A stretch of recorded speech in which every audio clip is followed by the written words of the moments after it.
Un homme entre aux urgences. Il tremble. Sa tension artérielle chute. Les médecins s'activent autour de lui, lui perfusent 6 litres de solution saline, surveillent ses constantes de minute en minute. Il a avalé 29 gélules d'un coup, ce qu'il croyait être des antidépresseurs puissants après une dispute avec sa compagne. Son corps est en train de lâcher. Puis un responsable de l'essai clinique franchit la porte et prononce une phrase que personne dans cette salle n'est prêt à entendre. Ces pilules ne contenaient rien. Pas de molécules actives. Du sucre. L'homme était dans le groupe témoin depuis le début. En moins d'1 quart d'heure, sa tension remonte. Les tremblements cessent. Il rentre chez lui le lendemain. Ce cas, documenté dans les archives de la psychiatrie américaine, n'est pas une anomalie. Ce n'est pas non plus une histoire de faiblesse mentale ou d'imagination débridée. C'est la démonstration la plus brutale d'un phénomène que la médecine officielle continue de mal comprendre, de sous-estimer et parfois d'ignorer délibérément. Notre cerveau peut fabriquer de la maladie et de la guérison, avec une précision biochimique qu'aucun laboratoire pharmaceutique ne sait encore reproduire à la commande. Prenez un scanner cérébral d'un patient à qui l'on vient d'administrer un placebo, une simple pilule de sucre présentée comme un antidouleur puissant. Regardez ce qui se passe dans les minutes qui suivent. Les régions du cerveau associées à la douleur réduisent leur activité. Les zones de libération d'endorphines s'illuminent. Le taux de dopamine grimpe. Ce n'est pas de la suggestion, ce n'est pas psychologique au sens vague du terme. C'est de la biochimie mesurable, reproductible, observable en temps réel. Et pourtant, après des décennies de recherche, personne n'a encore trouvé comment activer ce mécanisme à volonté. Personne n'a trouvé l'interrupteur. Voilà ce que nous allons explorer aujourd'hui. Pas l'effet placebo comme vous l'imaginez, un truc pour les naïfs, une consolation pour les hypocondriaques, mais le phénomène le plus dérangeant de la médecine moderne. Celui qui remet en question ce que nous croyons savoir sur la douleur, sur la guérison et sur la frontière entre l'esprit et le corps. Si vous trouvez ce genre d'exploration fascinant, des phénomènes que la science documente sans vraiment les comprendre, abonnez-vous à cette chaîne et activez la cloche. Il y a des questions ici qui méritent d'être posées à voix haute. Commençons par le début, par un mot. Le mot placebo vient du latin. Il signifie « je plairai ». Et son histoire dans la médecine commence, comme souvent, par une erreur. Au IVe siècle, saint Jérôme traduit la Bible en latin, ce qu'on appellera la Vulgate. Dans le psaume 116, le verset original hébreu dit quelque chose comme « Saint Jérôme le traduit par quod 2, quod 3 ». Ce glissement de sens, minuscule dans le texte sacré, va avoir des conséquences inattendues sur la langue médicale 10 siècles plus tard. Au Moyen-Âge, dans les cérémonies funèbres, on récitait les vêpres des morts. Le premier antiphone commençait par ce mot, placebo, et des personnes payées pour pleurer lors des funérailles, des pleureuses professionnelles, récitaient ces vêpres en échange d'argent, pour faire semblant d'être en deuil. On disait d'eux qu'ils quad 4, qu'ils faisaient mine de quelque chose sans sincérité réelle. Le mot glisse ainsi progressivement vers le domaine de la feinte, de l'apparence, de la simulation. Quand la médecine commence à l'utiliser au XVIIIe siècle, c'est avec ce bagage sémantique. Le placebo, c'est ce qu'on donne pour faire plaisir au patient, pas pour le soigner vraiment. Une pommade sans principe actif, un élixir coloré sans vertu réelle, un geste de consolation déguisé en traitement. Pendant des siècles, les médecins utilisent des placebos sans se poser la question de ce qui se passe réellement. Un bon médecin, disait-on, savait quand prescrire une substance inutile pour calmer un patient anxieux. C'était considéré comme de la sagesse clinique, voire de l'art. On ne cherchait pas à comprendre le mécanisme, parce qu'on supposait qu'il n'y en avait pas. Le patient allait mieux parce qu'il croyait aller mieux. Point final. Cette vision restera dominante jusqu'aux années 40 du XXe siècle. Et c'est là qu'un chirurgien américain, sur un champ de bataille en Italie, va forcer la médecine à se poser une question qu'elle n'avait jamais vraiment posée. Et si le soulagement était réel ? Henry Beecher n'est pas un personnage que l'histoire a rendu célèbre. Et pourtant, ce qu'il observe pendant la Seconde Guerre mondiale va transformer la pharmacologie moderne aussi profondément que la découverte de la pénicilline. Nous sommes en 1944. Le débarquement allié en Italie est en cours. Beecher travaille comme anesthésiste dans un hôpital de campagne proche du front d'Anzio. Les blessés arrivent par dizaines. Des soldats avec des membres arrachés, des éclats d'obus dans le ventre, des brûlures profondes. Et les stocks de morphine sont épuisés. Ce qui arrive ensuite ne devrait pas être possible selon toute logique médicale de l'époque. Beecher remarque que des soldats gravement blessés, auxquels on injecte une simple solution saline en leur disant qu'il s'agit d'un antidouleur puissant, ne réclament pas de morphine. Certains décrivent une réduction significative de la douleur. Des plaies qui auraient dû provoquer une souffrance insupportable semblent tolérables, parfois même absentes dans les rapports des patients. Beecher est suffisamment rigoureux pour ne pas rejeter ce qu'il voit. Il prend des notes. Il observe que près d'un tiers des soldats répondent positivement à ces injections de rien. De retour aux États-Unis après la guerre, il publie en 1955 un article qui va faire date dans l'histoire de la médecine, The Powerful Placebo. Sa thèse est simple et révolutionnaire à la fois. Le placebo n'est pas un bruit de fond à éliminer. C'est un phénomène réel, mesurable, qui doit être pris au sérieux. Il analyse les résultats de 15 études médicales et conclut qu'en moyenne, environ 35% des patients répondent positivement à un placebo, quel que soit le symptôme traité. La douleur, l'anxiété, la nausée, la toux. Mais voilà un point critique que les historiens de la médecine ont mis des décennies à corriger. Beecher ne parlait pas de l'effet placebo au sens où nous l'entendons aujourd'hui. Il parlait de la réponse placebo, c'est-à-dire de tout ce qui fait qu'un patient va mieux, y compris l'évolution naturelle de la maladie dans le temps. Les deux notions ont été confondues pendant des décennies, ce qui a à la fois surestimé et mal compris le phénomène. Ce que l'article de Beecher lance pourtant de manière irréversible, c'est la méthode en double aveugle, le protocole dans lequel ni le patient ni le médecin ne savent si le traitement administré est actif ou non. Cette méthode devient l'étalon or de la recherche clinique. Elle est encore utilisée aujourd'hui pour valider chaque médicament qui arrive sur le marché. En faisant cela, Beecher transforme le placebo en instrument de mesure. Mais il pose aussi une question à laquelle la médecine ne répond que partiellement encore aujourd'hui. Si le placebo produit un effet réel, quel est le mécanisme biologique exact qui le génère ? Cette question reste ouverte pendant 3 décennies. Puis en 1978, une expérience change tout. John Levin, chercheur à l'Université de Californie à San Francisco, travaille sur la douleur post-opératoire. Il administre à des patients un placebo après une extraction dentaire et observe une réduction de la douleur chez une partie d'entre eux. Jusque-là, rien de nouveau. Mais il va plus loin. Il injecte ensuite à ses patients de la naloxone, une molécule qui bloque spécifiquement les récepteurs opioïdes dans le cerveau. Les récepteurs qui répondent à la morphine. Les récepteurs sur lesquels se fixent nos analgésiques naturels, les endorphines. Résultat, la douleur revient. Le soulagement produit par le placebo disparaît dès que les récepteurs opioïdes sont bloqués. Cette expérience démontre pour la première fois de manière rigoureuse que le placebo ne simule pas un soulagement. Il en provoque un réel, via la libération par le cerveau de molécules analgésiques naturelles. En réponse à l'attente d'un soulagement, le cerveau engage sa propre chimie interne. Et ce n'est qu'un début. Depuis l'expérience de Levin, la neuroimagerie a permis de cartographier avec une précision croissante ce que le cerveau fait exactement quand il répond à un placebo. Et le tableau qui émerge est infiniment plus complexe et plus fascinant que ce que quiconque avait imaginé. Les endorphines sont la première molécule impliquée, mais loin d'être la seule.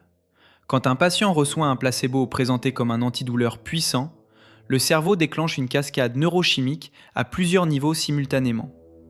La libération d'endorphines dans les régions impliquées dans la gestion de la douleur, notamment le cortex cingulaire antérieur, réduit directement la perception des signaux douloureux. C'est mesurable par tomographie par émission de positons. Les récepteurs opioïdes s'illuminent dans les scans comme si un vrai opiacé venait d'être administré. Mais la dopamine entre également en jeu. Cette molécule joue un rôle central dans l'anticipation des récompenses, dans la gestion de ce que le cerveau attend du futur proche. Quand un patient croit recevoir un traitement efficace, le système de récompense s'active. Le noyau accumbens libère de la dopamine. Et cette libération, mesurée en temps réel dans les patients parkinsoniens notamment, est quantitativement comparable à celle produite par les médicaments dopaminergiques eux-mêmes, même si légèrement inférieure. Une étude publiée dans la revue Science a montré que chez des patients atteints de la maladie de Parkinson, une injection de solution saline, présentée comme un médicament anti-parkinsonien, déclenchait une libération de dopamine dans le striatum, mesurable au scanner. Chez les patients qui répondaient le mieux au placebo, cette libération était presque aussi importante que celle produite par la L-Dopa réelle. Ensuite viennent les endocannabinoïdes, les molécules que le cerveau produit naturellement et qui se fixent sur les mêmes récepteurs que le cannabis. Il a été démontré que certains effets placebo sur la douleur et l'anxiété sont partiellement médiés par ce système, indépendamment du système opioïde. La sérotonine, impliquée dans la régulation de l'humeur, joue aussi son rôle, notamment dans les effets placebo observés dans les études sur la dépression. Des antidépresseurs placebo ont démontré des changements mesurables dans la transmission sérotoninergique chez certains patients. Et il y a enfin un mécanisme découvert plus récemment, dans les colonnes de la revue Nature, des chercheurs ont identifié le circuit neuronal exact qui médiatise l'analgésie placebo chez les souris. Des neurones du cortex singulaire antérieur rostral qui projettent vers le noyau pontique, une région du cerveau au rôle inconnu jusqu'alors, dans la gestion de la douleur. Quand ces neurones sont activés, la douleur diminue. Quand ils sont inhibés, l'effet placebo disparaît. Et le fait saisissant, ces neurones pontiques sont densément équipés de récepteurs aux opioïdes. Ce circuit préfrontal ponto-cérébelleux pourrait être la clé moléculaire du phénomène, une voie que la médecine envisage maintenant de cibler avec des médicaments ou par neurostimulation. La frontière entre pharmacologie classique et réponse endogène est donc bien plus poreuse qu'on ne le croyait. Les mêmes molécules, les mêmes récepteurs, les mêmes circuits. La différence, c'est que dans un cas, la molécule vient de l'extérieur, dans l'autre, le cerveau la synthétise lui-même, convoqué par une attente, un contexte, une croyance. Et le cerveau, il s'avère, n'est pas un fabricant approximatif. Une étude récente a démontré que l'effet analgésique du placebo n'est pas global. Il ne réduit pas la douleur de manière uniforme sur tout le corps. Il la cible anatomiquement. Si on dit au patient que le traitement agit sur sa main droite, c'est là que la réduction de douleur est mesurée. Pas dans l'autre main, pas dans le bras, la main droite. Cette précision chirurgicale contraste violemment avec les opioïdes synthétiques qui, eux, inondent l'ensemble du système nerveux central sans discrimination, éteignant la douleur partout, mais provoquant au passage des effets secondaires massifs. Dépression respiratoire, dépendance, altération de la conscience. Ce que cette découverte implique pour la médecine de demain dépasse la simple curiosité scientifique. Si le cerveau peut produire des analgésiques ciblés, précis et sans effet secondaire, convoqués uniquement par le contexte et l'attente, alors la question qui se pose n'est plus quoi de si. La question devient comment apprendre à l'activer de manière fiable, éthique et sans recourir à la tromperie. Cette question devient encore plus urgente quand on comprend que le même mécanisme peut fonctionner dans la direction opposée. Parce que le cerveau est un chimiste à double détente. Le cerveau ne distingue pas toujours entre ce qu'on lui dit et ce qui est vrai. Il réagit aux deux de la même manière, avec la même précision biochimique, le même déploiement de molécules, le même engagement total de ses ressources. Et c'est précisément pour cette raison que la médaille a un revers. Un patient entre dans le cabinet de son médecin en Louisiane dans les années 60. Il a une toux persistante. Le médecin le palpe, l'ausculte, lui fait passer quelques examens. Puis il pose les radios sur la table et dit les mots que personne ne veut entendre. Cancer du foie, stade avancé. Quelques mois, peut-être moins. L'homme rentre chez lui. Il cesse de manger normalement. Il maigrit à une vitesse qui effraie sa famille. Sa peau jaunit, ses forces l'abandonnent semaine après semaine. Il meurt en moins de 3 mois. À l'autopsie, le médecin légiste reste silencieux un long moment devant ce qu'il voit. La tumeur est minuscule, cliniquement non significative. Elle n'aurait pas dû tuer cet homme. Pas en 3 mois, probablement pas avant des années. Ce qui l'a tué, selon toute vraisemblance, ce n'est pas la tumeur, c'est le diagnostic. Ce cas, cité par le médecin et chercheur Clifton Midor dans ses travaux sur la mort psychogène, n'est pas unique. Les archives médicales contiennent des dizaines de récits similaires, des patients décédés dans des délais correspondant exactement à ce que leur médecin leur avait annoncé, même quand la pathologie réelle ne justifiait pas cette rapidité. Ce phénomène a un nom, l'effet nocebo, du latin quotesset, je nuirais, l'opposé symétrique du placebo. Là où le placebo mobilise les ressources internes du corps vers la guérison, le nocebo les oriente vers la destruction. Avec la même précision, la même efficacité, la même indifférence totale à la réalité objective des faits.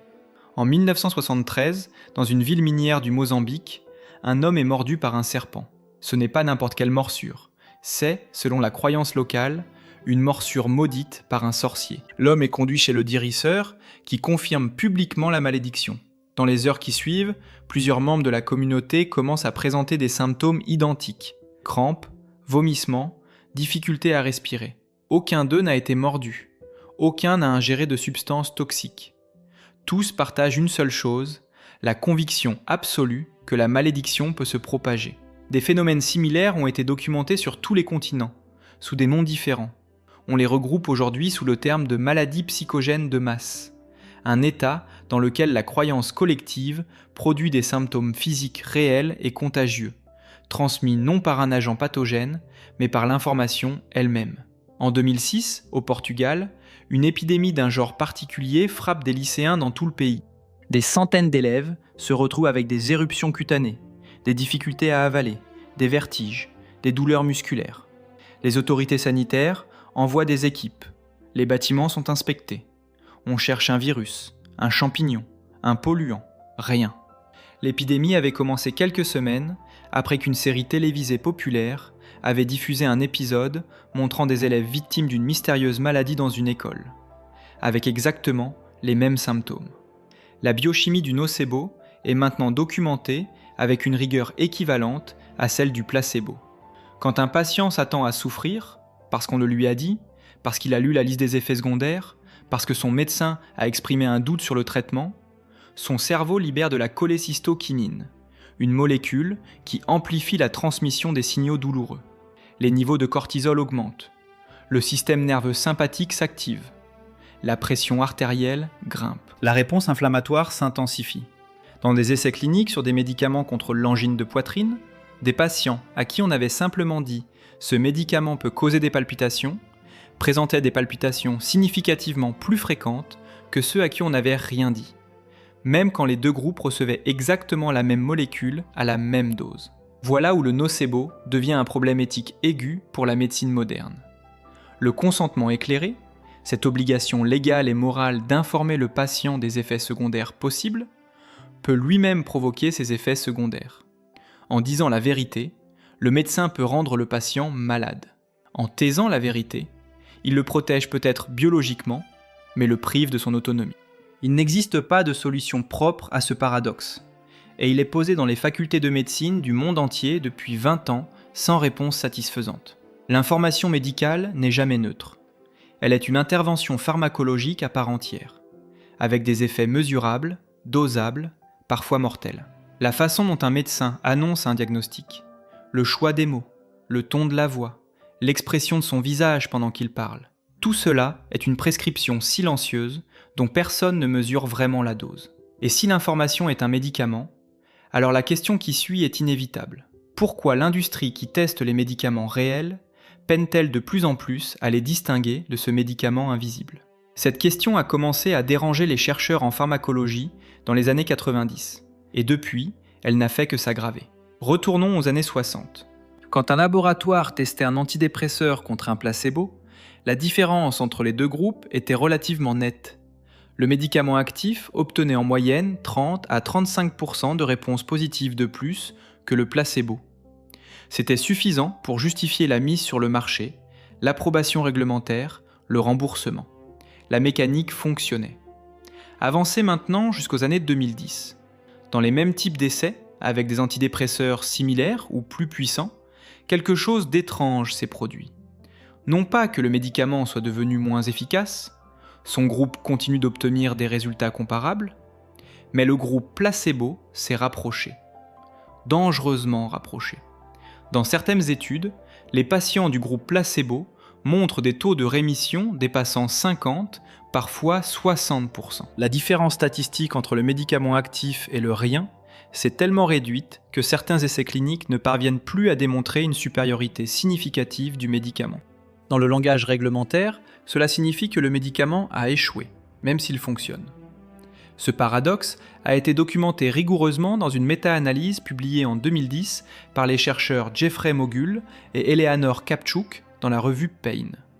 En analysant des décennies d'essais cliniques sur la douleur neuropathique, ils ont montré que la réponse placebo avait augmenté de manière constante et mesurable depuis les années 60. Non pas parce que les patients étaient différents, mais parce que le contexte des essais avait changé. Plusieurs facteurs semblent jouer un rôle. Les essais cliniques modernes se déroulent dans des centres hospitaliers spécialisés, avec des équipes attentionnées, un suivi régulier, des consultations fréquentes. Les patients reçoivent plus d'attention médicale pendant un essai que pendant leur vie ordinaire. Ils savent qu'ils participent à quelque chose d'important. Ils espèrent. Et cet espoir structuré, ce sentiment d'être pris en charge, cette architecture invisible du soin, tout cela active le même circuit neurochimique que nous avons décrit précédemment. La conséquence pour l'industrie pharmaceutique est existentielle.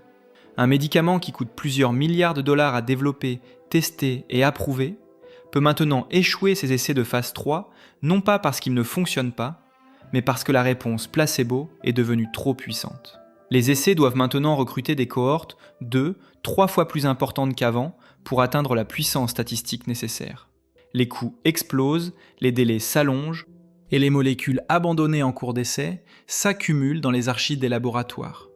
Non pas parce qu'elles étaient sans effet, mais parce que le cerveau humain, en présence des bons signaux, fait de mieux en mieux le même travail sans elles.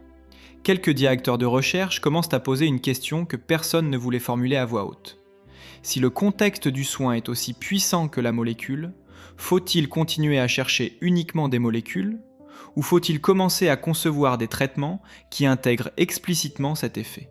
Cette question, posée timidement dans des couloirs de laboratoire, va prendre une forme concrète dans une expérience qui contredit un principe que tout le monde croyait fondamental.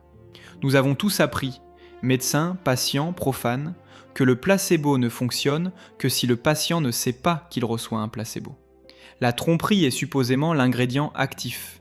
Sans elle, pas d'effet. Logique imparable. Ted Kaptchuk, chercheur à Harvard, a décidé de tester cette logique. Directement. Sans détour. En 2010, il recrute 80 patients souffrant du syndrome de l'intestin irritable, une pathologie chronique douloureuse et invalidante, particulièrement sensible aux effets psychologiques. Il les divise en 2 groupes. Le premier groupe reçoit des placebos sans aucune explication. Liste d'attente classique, pas de traitement. Le second groupe reçoit également des placebos, mais à une différence près. On leur dit tout. On leur montre la bouteille. L'étiquette porte clairement la mention Quote 9. L'investigateur explique en détail que ces pilules ne contiennent aucune substance active, qu'elles sont faites de cellulose inerte et que dans certaines études, les placebos ont montré des effets surprenants, même en sachant qu'il s'agit de placebos. Puis il leur demande simplement de prendre 2 gélules par jour pendant 3 semaines. 3 semaines plus tard, les résultats sont publiés dans PLOS ONE. 60% des patients du groupe Quote 10 rapportent une amélioration cliniquement significative de leurs symptômes, contre 35% dans le groupe sans traitement. Parmi eux, imaginez une femme de 47 ans. Elle souffre de crampes abdominales et de diarrhée chronique depuis 11 ans. Elle a essayé tous les traitements disponibles, vu une dizaine de spécialistes. Quand l'investigateur lui montre la bouteille étiquetée placebo, elle éclate de rire. Elle dit qu'elle ne comprend pas pourquoi elle serait là, que si c'est pour avaler du rien, elle peut faire ça chez elle. L'investigateur l'écoute, lui explique les données. Elle hausse les épaules et accepte. 2 semaines plus tard, lors de la consultation de suivi, elle entre dans le bureau avec une expression que l'investigateur décrira dans ses notes comme « quote 12 ». Ses symptômes ont diminué de manière significative. Elle sait pertinemment qu'elle prend du sucre. Elle sait que son cerveau fait quelque chose avec cette information. Et pourtant, elle ne sait pas comment arrêter ce quelque chose. Elle se retrouve dans une position philosophiquement vertigineuse. Guérir d'une maladie chronique grâce à un traitement dont elle connaît l'absence totale de contenu pharmacologique. Ce vertige n'est pas un cas isolé. Il s'est reproduit dans les réplications qui ont suivi. Des études sur la fatigue liée au cancer, sur la douleur chronique du dos, sur le trouble déficitaire de l'attention chez l'enfant, toutes avec le même protocole déclaré, toutes avec des résultats similaires. L'effet placebo ouvert démontre que le cerveau peut maintenir simultanément 2 représentations contradictoires, quote 13 et quote 14, et que c'est la seconde qui l'emporte biologiquement. La connaissance intellectuelle du mécanisme n'a aucune prise sur son exécution. Une partie du cerveau qui commande les endorphines ne lit pas les étiquettes. Cette dissociation entre savoir et réponse neurale automatique soulève une question que la neurologie commence à peine à effleurer. L'effet placebo n'est pas une anomalie du cerveau rationnel.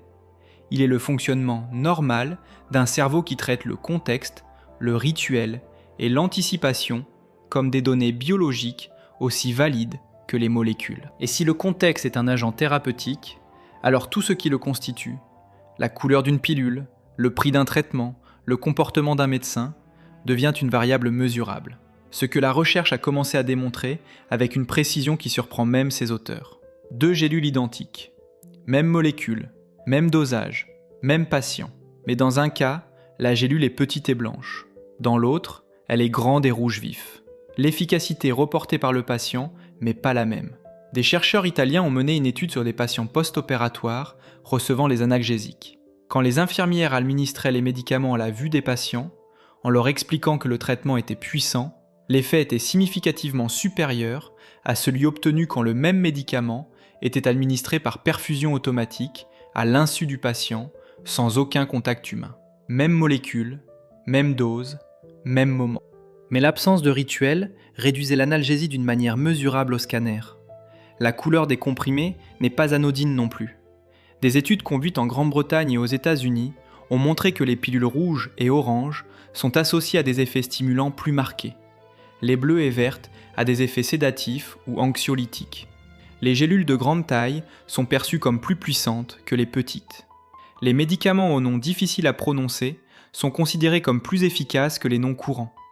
Et quand le même comprimé est présenté comme coûtant 10 fois son prix réel, son effet analgésique augmente de manière mesurable chez les sujets testés. Dan Ariely, chercheur en économie comportementale, a montré que des sujets testant leur tolérance à la douleur après avoir reçu un antidouleur à prix élevé supportaient des chocs électriques nettement plus intenses que ceux qui avaient reçu exactement le même comprimé présenté comme une version générique bon marché. Le prix, l'emballage, le contexte commercial, tout cela est biologiquement actif. L'espace lui-même joue un rôle. Un cabinet médical ordonné, propre, avec des diplômes encadrés sur les murs et un médecin en blouse blanche qui prend du temps, qui écoute, qui maintient un contact visuel soutenu, cet environnement produit une réponse placebo systématiquement plus forte qu'une consultation rapide, désordonnée, avec un praticien pressé qui regarde son écran plus que son patient. La durée de la consultation prédit l'ampleur de l'effet placebo avec une corrélation statistique solide. Chaque détail de cet environnement envoie un signal au cerveau du patient, et ce cerveau convertit ces signaux en chimie. La blouse du médecin est une variable thérapeutique. Le nom du médicament est une variable thérapeutique. L'attention que le praticien accorde à la personne en face de lui est peut-être la plus puissante de toutes. Et si chaque élément de ce contexte peut être conçu, optimisé, dosé, si l'architecture du soin peut être étudiée avec la même rigueur que la pharmacologie moléculaire, alors nous nous trouvons devant une question que la médecine évite depuis qu'elle s'est institutionnalisée. Que se passerait-il si nous allions jusqu'au bout de cette logique ? Que se passerait-il si nous opérions un patient ? Ouvrions la salle, habillions les chirurgiens, placions le patient sous anesthésie légère, faisions tous les gestes et sons d'une véritable intervention, sans jamais toucher un seul organe. La réponse existe, et elle vient d'une salle d'opération à Houston en 1996. Bruce Moseley est chirurgien orthopédique. Il opère des genoux depuis des années, des centaines d'arthroplasties, des lavages articulaires, des résections méniscales. Il est compétent, respecté, et il commence à avoir un doute. Son doute porte sur quelque chose de précis. Ces patients qui souffrent d'arthrose du genou et qui subissent une arthroscopie, une intervention courante, recommandée, remboursée, vont mieux après. Mais il ne sait pas si c'est parce que l'opération les soigne ou parce qu'il croit que l'opération les a soignés. Et il décide de le tester. Il recrute des patients souffrant de douleurs chroniques du genou. Avec leur consentement, certains d'entre eux savent qu'ils participent à une étude dans laquelle il est possible de recevoir une procédure simulée. Mais pas qui. Le protocole est rigoureux. Dans le bloc opératoire, tout est identique pour chaque patient. La prémédication, l'anesthésie, les draps chirurgicaux qui obstruent la vue, les voix de l'équipe, l'odeur de l'antiseptique, le bruit de l'instrumentation.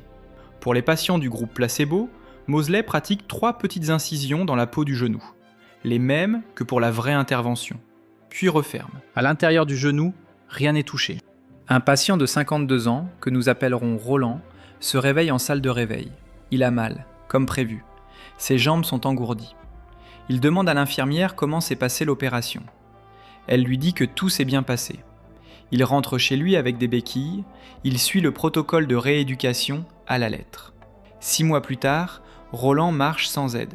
Il fait du jardinage, il descend les escaliers sans s'appuyer sur la rampe, quelque chose qu'il n'avait pas fait depuis 3 ans. Il dit à Moseley que c'est la meilleure décision qu'il ait prise. Il ne sait pas encore qu'on n'a pas touché son genou. Les résultats de l'étude sont publiés en 2002 dans le New England Journal of Medicine, l'une des revues médicales les plus austères et les plus exigeantes au monde. Ils sont dévastateurs pour l'orthodoxie chirurgicale. Les 3 groupes, lavage articulaire réel, résection méniscale réelle, chirurgie simulée, montrent des améliorations comparables sur la douleur et la fonction articulaire à 2 ans de suivi. Les patients qui n'avaient reçu que 3 incisions cutanées s'en sortaient aussi bien que ceux dont le chirurgien avait effectivement opéré à l'intérieur de l'articulation. La réaction de la communauté médicale est prévisible dans sa véhémence. Des chirurgiens écrivent des lettres au journal. Ils contestent la méthodologie, le recrutement, les critères d'évaluation. L'American Academy of Orthopedic Surgeons maintient pendant des années ses recommandations en faveur de l'arthroscopie pour l'arthrose. L'étude de Moseley est une anomalie, disent-ils, un cas particulier. Mais d'autres études arrivent. À Birmingham, en 2004, des chercheurs testent la même logique sur un type différent d'intervention, la vertébroplastie, une procédure utilisée pour traiter les fractures vertébrales par compression, dans laquelle du ciment chirurgical est injecté dans la vertèbre pour la stabiliser. Elle était considérée comme une des interventions les plus efficaces pour soulager la douleur dorsale sévère chez les patients âgés.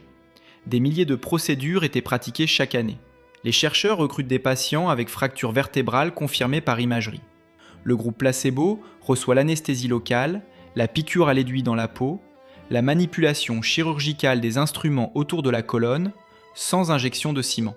L'odeur âcre du ciment est même reproduite en salle par un assistant pour que le patient ne puisse pas détecter l'absence de la procédure. Les résultats, publiés dans le New England Journal of Medicine en 2009, montrent à nouveau aucune différence significative entre les 2 groupes à 1 mois et à 6 mois.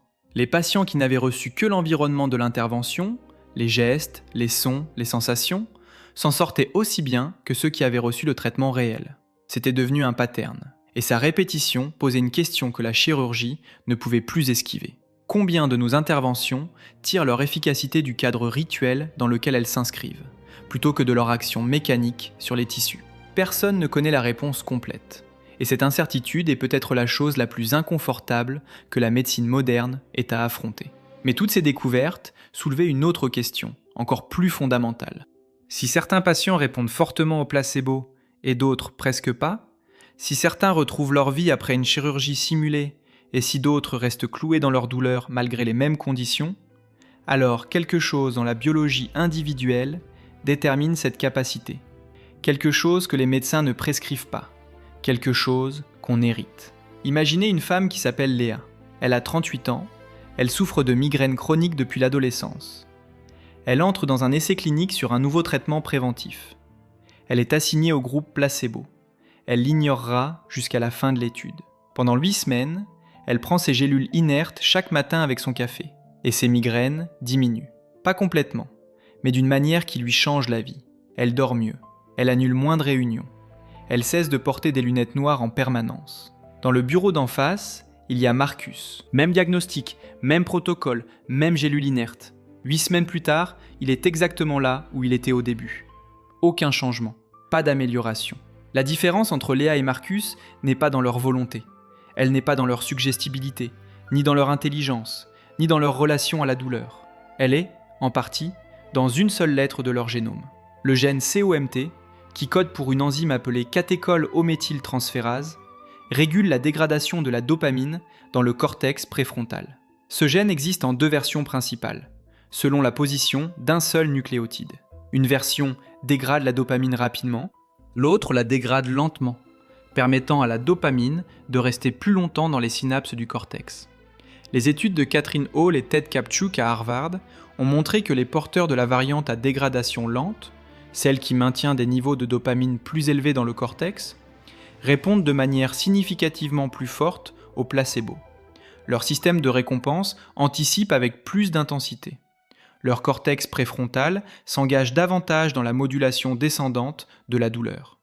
Léa, très probablement, est porteuse de cette variante. Marcus ne l'est pas, ou l'est dans une moindre mesure.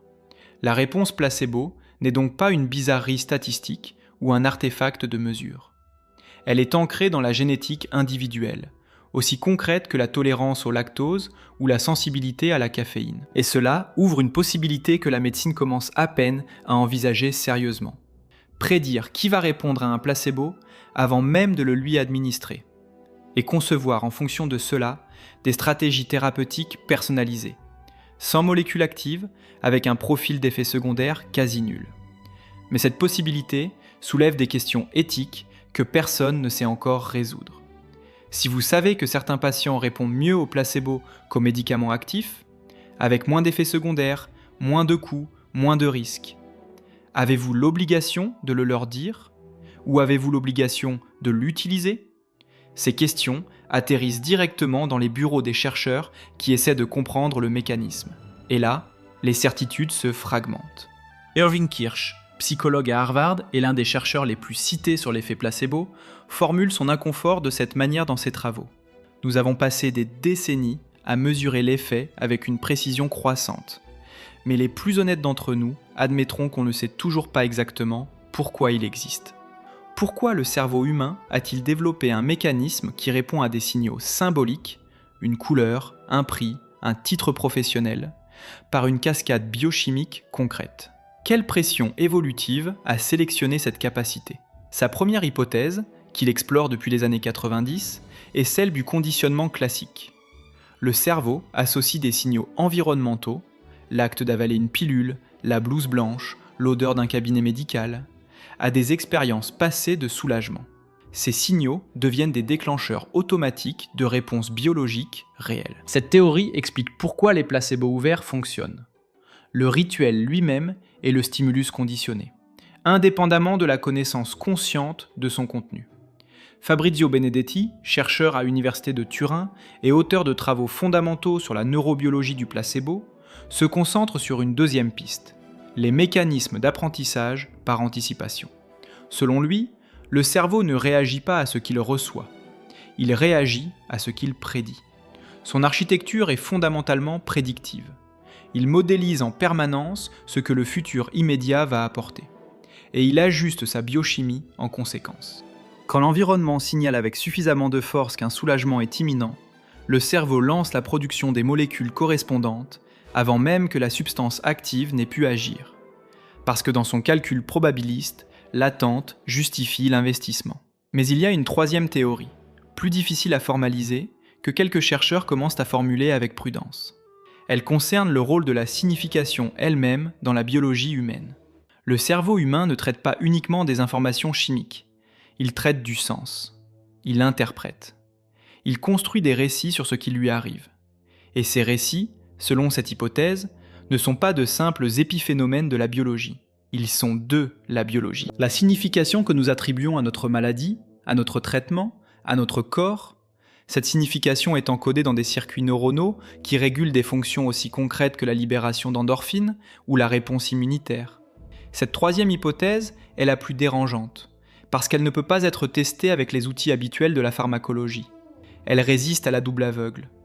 Elle déborde du cadre expérimental classique, et elle force la médecine à s'interroger sur ce qu'elle a systématiquement exclu de son périmètre depuis qu'elle s'est définie comme une science. La dimension symbolique, narrative et intersubjective du soin. Aucune de ces trois théories n'est complète. Aucune ne suffit seule à expliquer l'ensemble des données. Et c'est précisément cette incomplétude qui rend le sujet si actif, si disputé et, pour les médecins qui acceptent de regarder en face, si potentiellement révolutionnaire. Parce que si l'une d'elles est correcte, ou si c'est leur combinaison qui produit l'effet, alors la médecine du XXIe siècle aura à concevoir des traitements radicalement différents de ceux que nous connaissons. Et certains endroits dans le monde ont déjà commencé à le faire. À Boston, le programme de recherche sur le placebo de Harvard, dirigé par Ted Kaptchuk, travaille depuis 15 ans à concevoir des protocoles de soins qui intègrent explicitement les variables contextuelles comme variables thérapeutiques. L'objectif n'est pas de tromper les patients, c'est de comprendre quels éléments du contexte sont actifs, à quelle dose, et comment les prescrire consciemment. Des consultations plus longues, un langage médical plus attentif, des mots qui activent l'espoir plutôt que ceux qui déclenchent la peur. Une formation des praticiens à la qualité de leur présence. pas comme un supplément d'âme optionnel, mais comme une compétence clinique mesurable avec des effets sur les biomarqueurs. À Oslo, une équipe de chirurgiens a proposé en 2021 un protocole expérimental, non encore appliqué à grande échelle, dans lequel les patients opérables mais à haut risque chirurgical recevraient d'abord un cycle de préparation contextuelle intensive, des séances d'information spécifiquement conçues pour maximiser leur réponse endogène avant une intervention légère, dans l'espoir de réduire la dose d'anesthésie et l'étendue des gestes nécessaires. Mais ces avancées se heurtent à un mur que ni la biologie ni la statistique ne peuvent démolir seuls. Le mur s'appelle le consentement. Un médecin généraliste dans une ville moyenne de France voit une patiente de 65 ans chaque mois depuis 4 ans. Elle souffre de douleurs lombaires chroniques qui ne répondent plus aux anti-inflammatoires. Elle a épuisé les opioïdes faibles, elle est allergique à plusieurs molécules. Il sait, parce qu'il a lu les études, parce qu'il réfléchit à son métier, que si elle participait à un essai de placebo ouvert, elle aurait des chances réelles de voir ses douleurs diminuer. Peut-être significativement, sans effet secondaire, sans risque. Mais il ne peut pas le lui prescrire, pas dans le cadre actuel, pas avec une ordonnance ordinaire.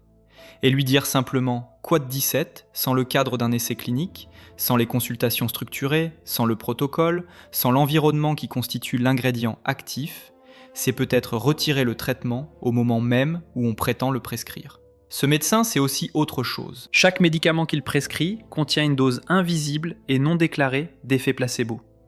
Chaque consultation qu'il mène soit amplifie, soit atténue cet effet, selon la façon dont il parle, selon le temps qu'il prend, selon l'attention qu'il accorde. Il module la réponse endogène de ses patients tous les jours, sans le savoir, sans le doser, sans le contrôler. Et l'idée de le faire consciemment, sciemment, avec rigueur, cette idée le met mal à l'aise d'une façon qu'il n'arrive pas tout à fait à articuler. Peut-être parce qu'elle touche à quelque chose de fondamental dans l'identité médicale.